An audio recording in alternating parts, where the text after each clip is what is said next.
Hi, welcome to Jigsaw Geek. So today I'm going to talk to you about two puzzles that I did, both 500 pieces. So I did this one first called Farmers Wanted, and this is a 500 piece New York puzzle company. This is a kind of puzzle that I would normally keep, and Javi even said, you could just take the tape off with a hairdryer, and I was like, that's really true. If I really wanted to, I could save this. But the main reason that I'm not is that I don't know if you could tell, but the box is all bent in and distressed. And if I wanted to keep this puzzle box, I would want it really nice. Then taking the tape off the entire box, I know part of it's going to pull off at some point. And so it's just not worth the effort. Anyways, I'm going to move on to the puzzle experience. This was a lot of fun. The puzzle pieces are random cut. This puzzle was a lot of fun. So let's go ahead and watch the time lapses. So here is my awkward voiceover. So I'm sorting by edge pieces, and you're going to see I'm going to put the edge together. The letters I went for first. It's easy. Now this was a puzzle that I decided, normally I would do this on the side, but I figured I could fit it all in frame without cutting off too much. So I went ahead and did it vertically, the way that it's supposed to be. And as you can see, I went for the reds and the yellows and the orange at the very top. And first, I finished the letters. And then I went for the little domes that are covering the vegetables. And I went into the brown of the shovel that the astronaut or the farmer is wearing, and the golds and oranges of his suit, which are the helmet and the gloves. And then I was going back and forth between the lines of the bubble for the domes of the fruit and his uniform, or his this is awkward. His what do you call it? Spacesuit. And then you could see I'm doing the girders of the farm enclosure. Finally, doing the blacks of the background in the end. And this was such a lot of fun to do. And you're going to see that I'm going to go right into showing the puzzle, because this puzzle could not stand the pickup challenge. Yeah, gorgeous, gorgeous puzzle.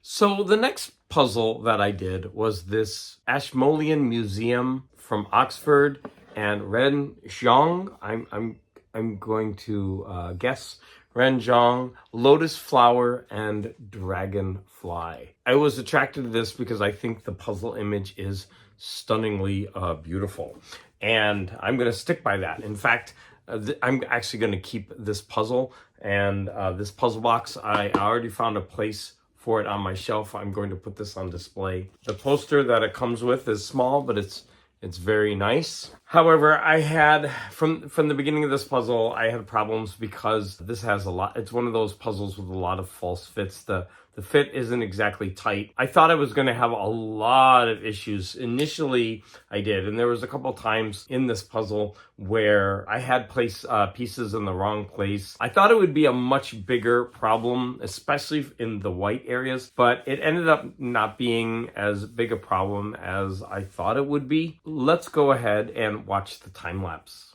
So here we go with another awkward voiceover. You could see me separating the edge pieces and then getting to work on the edge. Now, I knew that the white would be a problem, and you're going to see that there's going to be a section right in the top left where I had to go back and forth the false fits, and I finally got them where I thought they should be.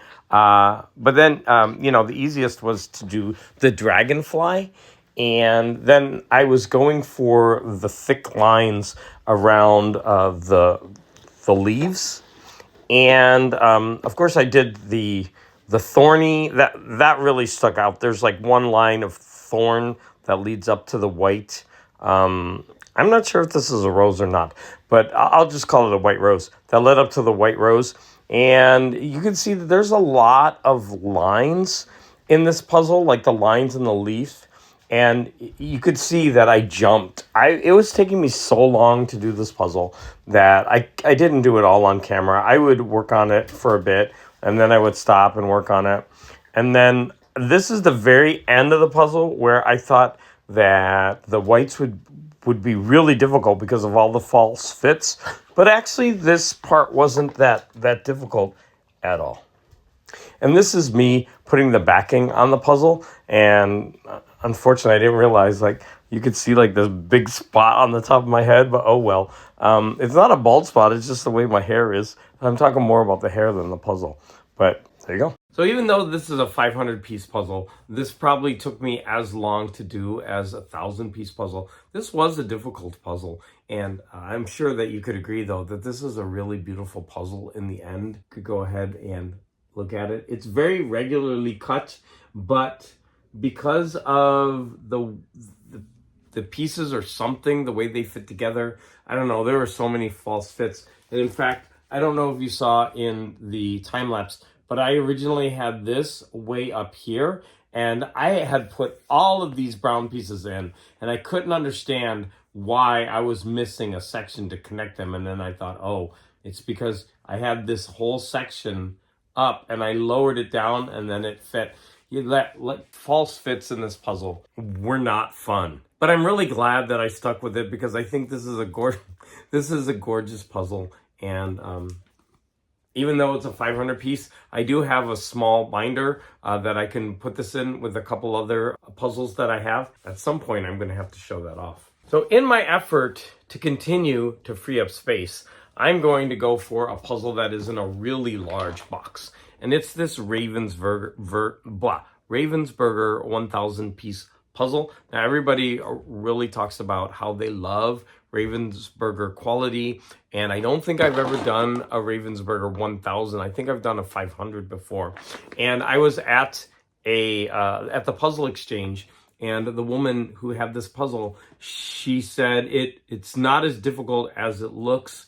Even though there's a lot of the same colors, there's a lot to help differentiate. And so I'm hoping that is the case. I would like, after this really difficult puzzle I would like to continue freeing up space, but I would like to do a pretty easy puzzle as well. So we'll see.